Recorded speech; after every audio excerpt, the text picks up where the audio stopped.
Hi. Um, it's late. It's 12:31 a.m. and I probably look wide awake and cheerful. Um, but I'm not. I am smiling for you. Smiling because I don't want you to see the pain behind my smile. Because if I quit smiling, you you see everything. You see all the pain. You see every flaw as long as I don't smile. But when I smile, all you see is my smile. So, I'm posting this video. It's been a long time since I have posted a video. In fact, it's been a long time since I have posted. I have been going through a lot. Um, I've had to adjust medications a couple of times. Had to change my medication regimen at least 3 times since the last time I spoke to you. Um, I've just had to make some changes personally, make some changes within, even though I'm still making changes to this day. I'm still a work in progress, but um, I'm hoping that things are for the better. Um, I have a boyfriend who is who has been completely supportive of me and completely understanding of me and what borderline personality disorder is, what bipolar disorder is, how I react and respond, and my good days, my bad days, happy, sad, when I just don't feel good. He's been very open about that, and I couldn't ask for anything more in a partner, in someone to be in a relationship with. It's been drama free, even though it's a new, very, very new relationship. I've known this gentleman for years, and it's just, I guess, no time like the present to just try to make this work. I have my kids at home full time. My daughter or my son no longer attend daycare. They're here with me full time. So I get to spend a lot of time with them. So it gets hectic, it gets stressful. So, I mean, I enjoy every moment with my kids. But there are some times when I just need, like right now, I need time to myself, time away from my kids. My son is actually sleeping. My daughter is still up on her tablet. But we'll let that slide for right now. She starts school next week. I know y'all think it's early, but she's attending a private school, and it'll provide the structure that she needs. Hopefully, it'll help her get on a decent school schedule, and can help her to not stay up late at night all night on her tablet. Something, that tablet is a blessing and a curse. It's very educational. She learns so much, but she stays on it like all the time. As long as it's charged, she's on it. It's like there's no life outside of that tablet. She needs interaction with people, just like I need interaction with people. I don't want my daughter to grow up facing the same fate in the situations that I have, because I'm not good with people. But she's amazing with people. She's very polite. She's very mannerable. She speaks well for a 4-year-old. She'll be 5 in October. It's just sometimes she gets a little too talkative. She can talk your ear off. But sometimes you forget you're talking to a 4-year-old. Well, she talks very well, and I'm very proud of her. I couldn't ask for a better daughter. And my son, I hope he grows up as well, if as same as her, if not better than her. I want them to both excel in everything that they do.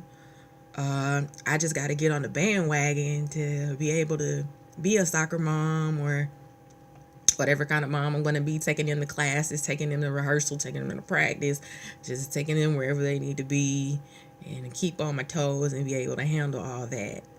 Um, Enough about the kids. I wanted to talk to you all tonight about something that I posted on the blog. I posted an article about acceptance. There's a part 1 and a part 2. I did not write those articles. I linked the website where I got them from. It's called bipolarhappens.com. And the author is Julie A. Fast.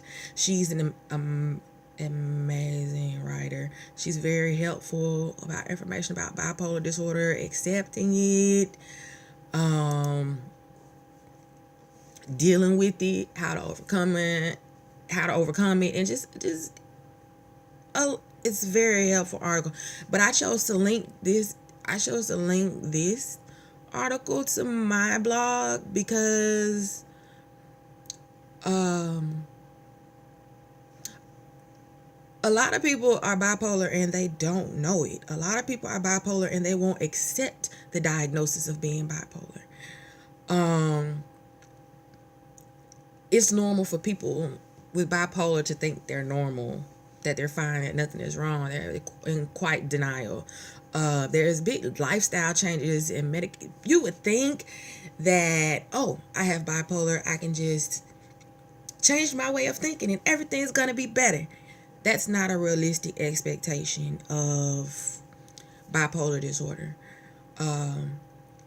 With bipolar disorder, you have to adjust as far as learning and accepting your diagnosis of what bipolar is and how it affects you. You have to be able to accept that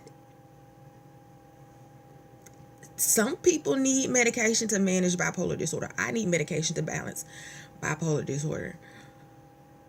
You have to be willing to accept that something is wrong, but it's not the end of the world. You're not going to be locked away in a straitjacket in a 4x4 cell for the rest of your life. That's not what being bipolar means. A big thing is that people with bipolar disorder are in denial. They don't want to admit it. They don't want to admit the mood swings or the going from manic to depressed to impulsive sex, impulsive spending, impulsive alcohol or drug habits. Oh, that's normal. I'm in control of myself. I'm not an alcoholic. I'm not having sex with random people. I had sex with 3 different guys last week, but to have to accept this is the diagnosis. And that's the biggest thing. Denial is actually a symptom of bipolar disorder. It's part of it.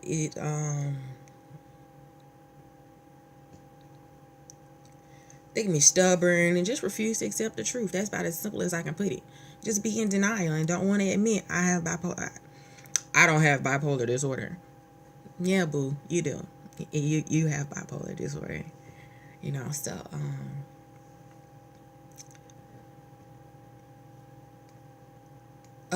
you can get help by seeking the help of a professional. And if you're somebody who is not bipolar but is a friend or family member of someone who has bipolar disorder, you need to sit down and have a talk with them, with that friend, with that family member, with that person, and just let them know, hey, I'm seeing some symptoms of some things. I'm seeing some reoccurring habits here that need to be addressed, because this could mean that there's something more serious going on. Sometimes people will have a piece of paper, and written on that piece of paper is a list of all the symptoms of bipolar disorder. And what you do is you ask that person, which one of these do you feel is most related to you? And out of so many, there might be 9 potential traits, and that person may highlight 6, and in the DSM you only need like 5 of the 9. And if that person meets 6, yes, you meet the criteria for bipolar disorder. We need to go talk to somebody. You need to go talk to somebody. You need to read up on this. You need to make sure this is you, so that if there is help for you, we can get you the help that you need. That you can get the help that you need, so that you can be a better you for a better me for a better us. So you can be a better mom for your kids, because you're medicated, because you're going to therapy for past issues or whatnot, because you're seeking help to be a better person with bipolar disorder. You're still you. You're just you with bipolar disorder. But that doesn't have to define you. There's mania. Like when when you stop your medication. Like, for example, when I stopped my medication, when I found out I was pregnant, it could have been the hormones, but it was definitely the effects of not being on medication that caused me to do a lot of spending. I was buying things for the baby. I didn't even have a baby shower because I had already bought everything that the baby needed. I was impulse buying. As soon as it went on sale on Amazon or Walmart.com, I went on there and bought it. If I saw it in the store, I bought it. I spent my last dime just to make sure this baby had everything. And it's important to address that before you put yourself in financial debt, or speak to a professional and just let them know, hey, something's not right, something's not ticking. Having impulsive sex and whatnot. They're drinking excessively, taking drugs that are non-prescription, abusing prescription drugs. The mania can be heavy, and there's treatment. There's comprehensive treatment for it, whether it be medication, whether it be therapy every 2 weeks. I have therapy every 2 weeks. I see my psychiatrist once a month, and I take medication to treat and live with bipolar disorder and borderline personality disorder. So you have to be able to get through these things.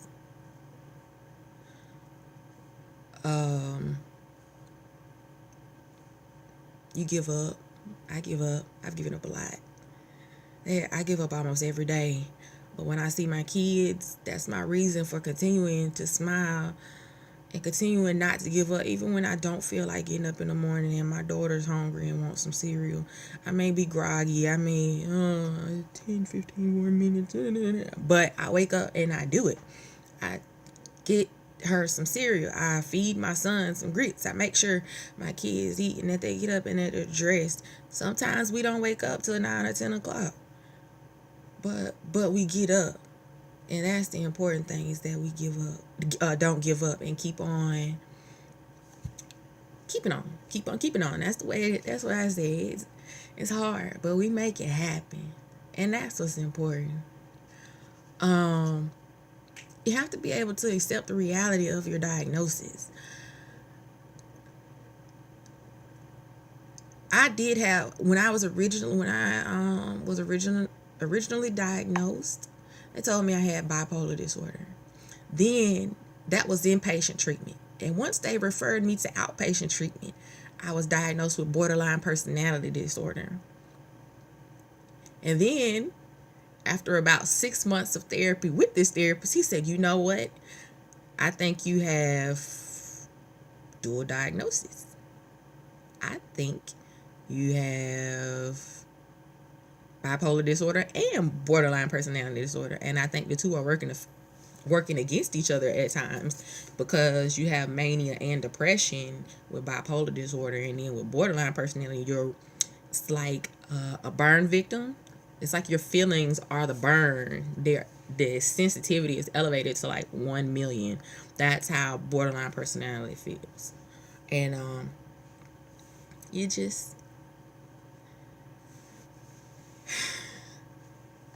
you can't be in denial about having borderline personality disorder, bipolar disorder, anxiety, depression, any type of mental illness. You can't be in denial about it. Get the help that you need so that you can continue on and better your life. Continue so you can get back in school if you lost your for school, or you can get a job, or you can get a better job, or you can just do the things that you should be doing, so you can return to, I don't believe that I don't think anyone has a normal life, but you can live as close to normal as possible, whether it be with medication or therapy or both. I have both. I'm okay with that, because I know it helps keep me straight.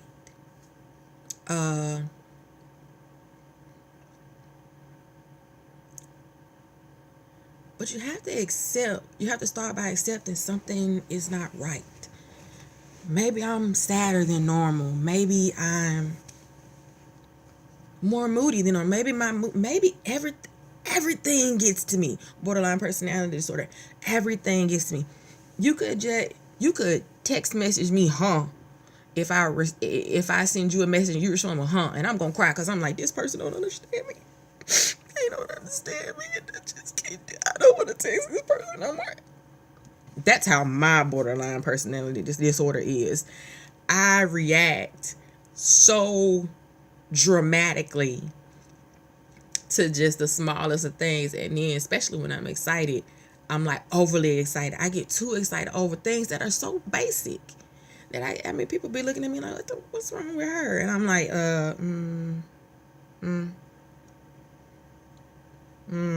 yeah, maybe I just embarrassed myself. So I go from being happy to being depressed because I'm like, damn, I look like a fool. So acceptance is important for your mental health. Acceptance for bipolar, borderline, depression, anxiety, any of those things is very important to get help. Accept that accept that something is wrong. Accept that you can change this. This is not a death sentence. This is something that can be changed. I'm already like 16 minutes into this video, so I'm gonna go ahead and close this one out. But I just want you to understand that acceptance is an important first step. It's a very important first step. Especially if you're feeling suicidal, homicidal, or any kind of idol with something in front of it. Anytime that you're feeling that way, you need to seek help. There's always help. There's the helplines. You can talk to a family member. You could talk to a trusted friend. You could go to therapy. You could talk to your doctor who can refer you to a therapist.